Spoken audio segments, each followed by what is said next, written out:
ఒకసారి మనం కనుక ఆలోచించినట్లయితే వైసీపీలో ముఖ్య నాయకులుగా చలామణి అయ్యే వ్యక్తులు మాట్లాడే తీరేమిటో ఒకసారి ఆలోచించేయాలి. మొన్న ఒక పార్లమెంట్ సభ్యులు, సీనియర్ పార్లమెంట్ సభ్యులు మితిన్ రెడ్డి గారు జగన్మోహన్ రెడ్డి గారు ఏమి చెప్తే అది చేస్తాం, ఆత్మాహుతి దళంగా పనిచేస్తాం అని చెప్తా ఉంటే వైఎస్ఆర్ కాంగ్రెస్ పార్టీ ఒక రాజకీయ పార్టీయా లేకపోతే ఉగ్రవాద సంస్థ అని చెప్పేసి నాకు అర్థం కావట్లేదని చెప్పేసి మనం చేస్తాను. నేను వైసీపీ నాయకుడు జగన్మోహన్ రెడ్డి గారు చెప్తే నరికేస్తాం, చంపేస్తాం, పొడిచేస్తాం అని అంటున్నారంటే అసలు వాళ్ళు ఉన్మాదులా లేకపోతే ప్రజాస్వామ్యవాదులా? ఈ ప్రజలందరూ కూడా అర్థం చేసుకోవాల్సిన అవసరం ఉందని చెప్పేసి కూడా నేను మనవి చేస్తా ఉన్నాను.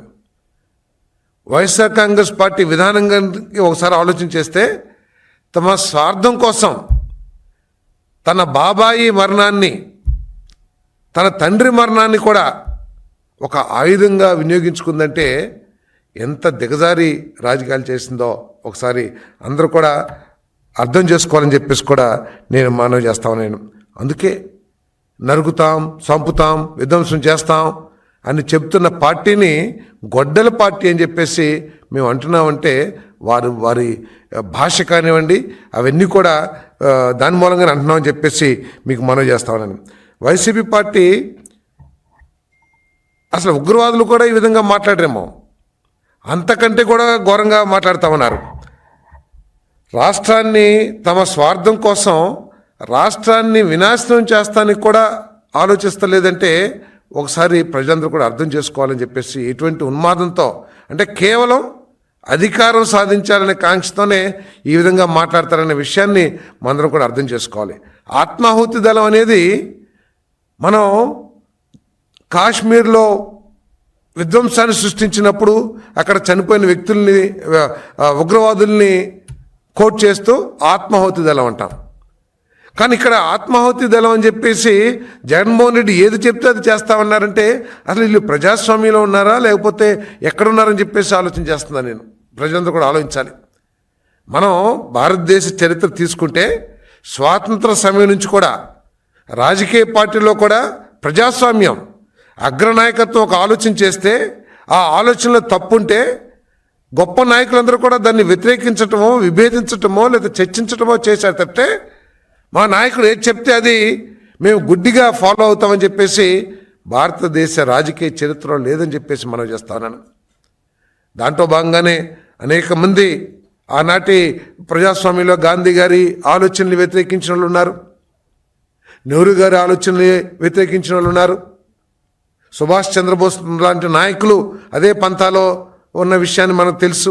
ఈరోజు అదేమీ లేకోకుండా జగన్మోహన్ రెడ్డి గారు ఏది చెప్తే అది చేస్తామంటే రపరప ఈ భాషలకు అసలు ప్రజాస్వామ్యంలో అవకాశం ఉంటుందా అని చెప్పేసి నేను ప్రశ్నిస్తా ఉన్నా. నేను కేవలం తమ స్వార్థం కోసం ఈ నాయకులేమో తాము సంపాదించుకోవడం కోసం, ఆస్తులు కూడబెట్టుకోవడం కోసం జగన్మోహన్ రెడ్డి ఏది చెప్తే అది చేస్తానంటారని చెప్పేసి నేను మనవి చేస్తా ఉన్నా. నేను మరి ఈరోజు ఉగ్రవాద పార్టీ అంటున్నామంటే వారు వాడుతున్న భాష కానివ్వండి, వారు వ్యాపింపు చేస్తున్న భావజాలాన్ని బట్టే మేము అంటున్నాం.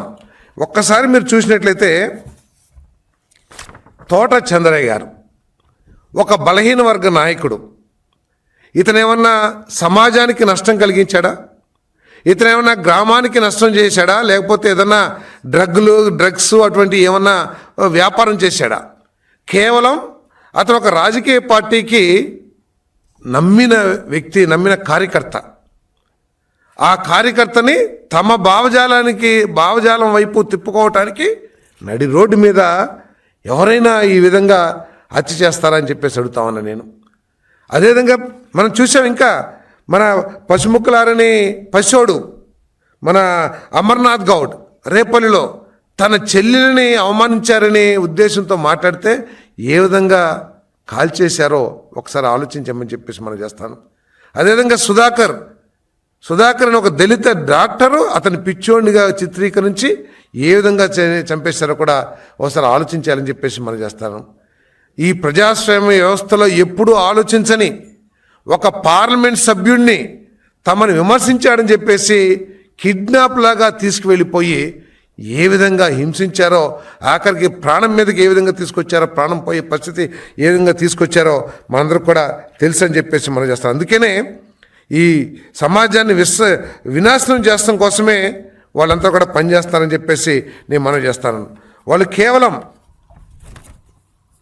తెలుగుదేశం పార్టీ చేసే కార్యక్రమాలని వ్యతిరేకించడం కోసం వారి ఆలోచన ఏమిటంటే ఈ రాష్ట్రంలోకి ఎటువంటి పెట్టుబడులు రాకూడదు, ఈ రాష్ట్రంలో నిర్దిష్టమైన అభివృద్ధి ఏమీ జరగకూడదు, ఈ రాష్ట్రంలో యువత యువకులకి ఎటువంటి మేలు జరగకూడదు. దానికోసం విధ్వంసం సృష్టిస్తారు. పెట్టుబడిదారులు ఎవరైతే ప్రపంచవ్యాప్తంగా పెట్టుబడిదారులందరూ ఆంధ్రప్రదేశ్ వైపు చూస్తూ ఉంటే వాళ్ళలో ఒక భయాన్ని సృష్టించడానికి ప్రయత్నం చేస్తున్నారు. వారు ఎవరు కూడా ఇక్కడ పెట్టుబడులు పెట్టుకోకుండా మేము వస్తే మిమ్మల్ని అంతా కూడా మీ అంతు చూస్తాము, మీ సంగతి చూస్తాము, మిమ్మల్ని జైల్లో పెడతామని చెప్పేసి మరి మాట్లాడుతున్నారంటే వారు ఏ విధంగా మాట్లాడుతున్నారో వాళ్ళ ఉద్దేశం ఏంటో కూడా ఆలోచించాలని చెప్పేసి మనం చేస్తున్నాం. మనం చూసాం చాలా పార్టీలు ప్రతిపక్షంలో ఉన్నాయి, అధికార పక్షాన్ని వ్యతిరేకించారు, తీవ్రంగా వ్యతిరేకించారు. కానీ ఈ విధంగా ఒక సంక్షేమం మా పార్టీ వస్తే రాబోయే రోజుల్లో ఇప్పుడున్న అధికార పక్షం కంటే ఎక్కువ సంక్షేమం చేస్తాం, లేకపోతే ఎక్కువ అభివృద్ధి చేస్తాం, ఇంకా వాళ్ళకి పెట్టుబడులు ఎక్కువ తీసుకొస్తాం, ఉద్యోగాలకి యువత యువకులకి ఉద్యోగాలు ఇస్తామని మంచి మాటలు లేకపోతే మంచి ఉద్దేశాలు భావజాలను చేస్తారు తప్పితే వీరు కేవలం భయాందోళన సృష్టించి ఒకసారి జగన్మోహన్ రెడ్డి గారు కూడా ప్రతిపక్షంలోకి వచ్చినాక ఆయన వ్యవహరిస్తున్న తీరు కూడా చూస్తే తెనాలి వెళ్ళారు పరామర్శించడానికి. ఎవరిని? గంజాయికి బానిసయి ఆ చుట్టుపక్కల ప్రాంతాల్లో ప్రజల్లో భయాందోళన సృష్టిస్తున్న ఒక యువకుడిని పోలీసులు యాక్షన్ తీసుకుంటే అతన్ని పరామర్శిస్తానికి వెళ్ళొచ్చారు జగన్మోహన్ రెడ్డి గారు.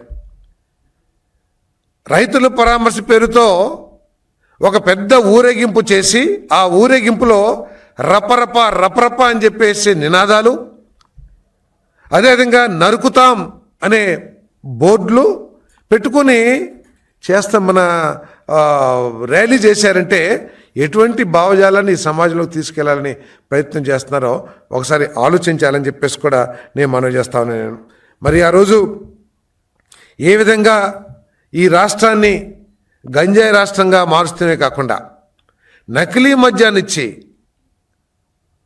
దేశంలో అన్ని రాష్ట్రాలకి మద్యం విధానాలు ఉంటాయి. ఎక్కడా కూడా నకిలీ మద్యం లేకపోతే స్పూరియస్ మద్యం లేకపోతే క్వాలిటీ లేని మద్యాన్ని సప్లై చేయాలని ఏ రాష్ట్రం కూడా భావించదు తమ స్వార్థం కోసం. కానీ గత ప్రభుత్వంలో ఈ క్వాలిటీ లేని మద్యాన్ని ప్రజలందరూ కూడా గొంతెత్తి చాటారు. అయ్యా ఇది తాగుతుంటే మా ఆరోగ్యాలు చెడిపోతున్నాయి, మా కిడ్నీస్ పాడైపోతున్నాయి, లేకపోతే మా అవయవాలన్నీ పాడైపోతున్నాయని చెప్పినా కూడా ఎక్కడా కూడా మార్పు కానీ రివ్యూ కానీ చేయకోకుండా అదే మద్యాన్ని ఇచ్చి కొన్ని వందల వేల మంది చనిపోయేటట్టు చేసిన ఆ పార్టీ ఉగ్రవాది పార్టీ కాకుండా ఏమవుతుందని చెప్పేసి నేను ఈ సందర్భంగా నేను ప్రజల్ని ఆలోచించమని చెప్పేసి నేను కోరుతా ఉన్నాను. మనం ఇక్కడ ప్యాబ్లో ఎస్కోబార్ అని చెప్పేసి ఏదో దేశ నాయకుడు, ఆయన జగన్మోహన్ రెడ్డి గారికి ఆదర్శంగా కనపడతా ఉంది. కొలంబియాలో అతను ఏంటంటే కొకైన్ని ఆయుధంగా చేసుకుని కొకైన్ వ్యాపారాన్ని విస్తరింపచేసి ఒక మాఫియా రాజ్యాన్ని ఆ కొలంబియాలో ఏర్పాటు చేశారు. ఆయన ఏదైతే సిద్ధాంతంతో పనిచేశాడో డబ్బు లేదా బుల్లెట్, ఇక్కడ డబ్బు లేదా అధికారం అనే సిద్ధాంతంతో వైసీపీ పనిచేస్తుందని చెప్పేసి కూడా నేను ఈ సందర్భంగా తెలియజేస్తా ఉన్నా. నేను కేవలం ఈ ఉగ్రవాద భావజాలాన్ని వ్యాపింపచేసి రాష్ట్ర ప్రజల్లో రాష్ట్రంలోకి వచ్చే పెట్టుబడిదారుల్లో భయాందోళన సృష్టించి ఈ రాష్ట్రాన్ని నాశనం చేయాలని ఆలోచన చేస్తున్నారు.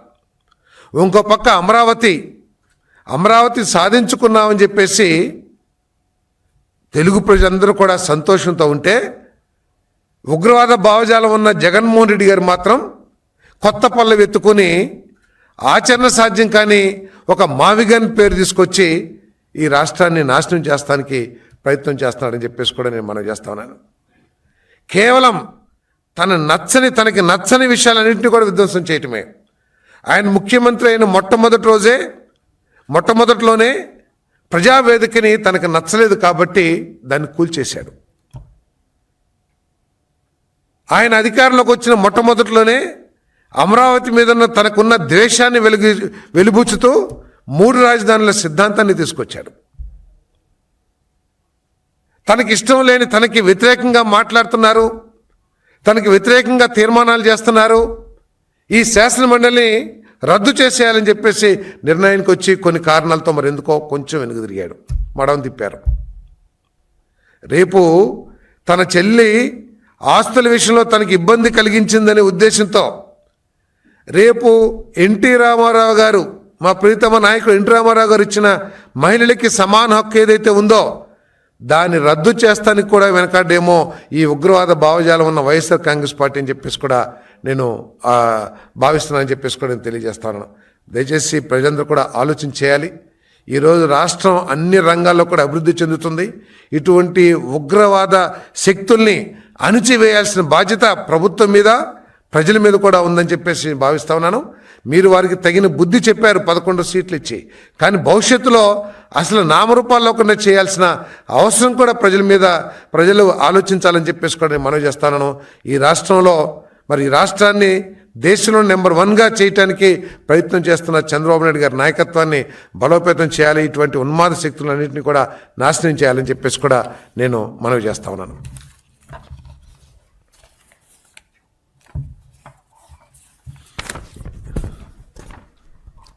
ఒకసారి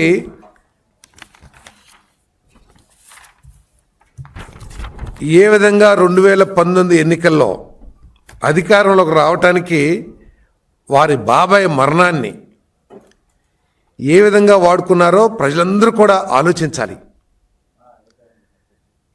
చనిపోయిన బాడీని చూస్తే ఏ విధంగా చనిపోయాడనే విషయం చిన్న పిల్లవాడికి కూడా అర్థమైపోతుంది.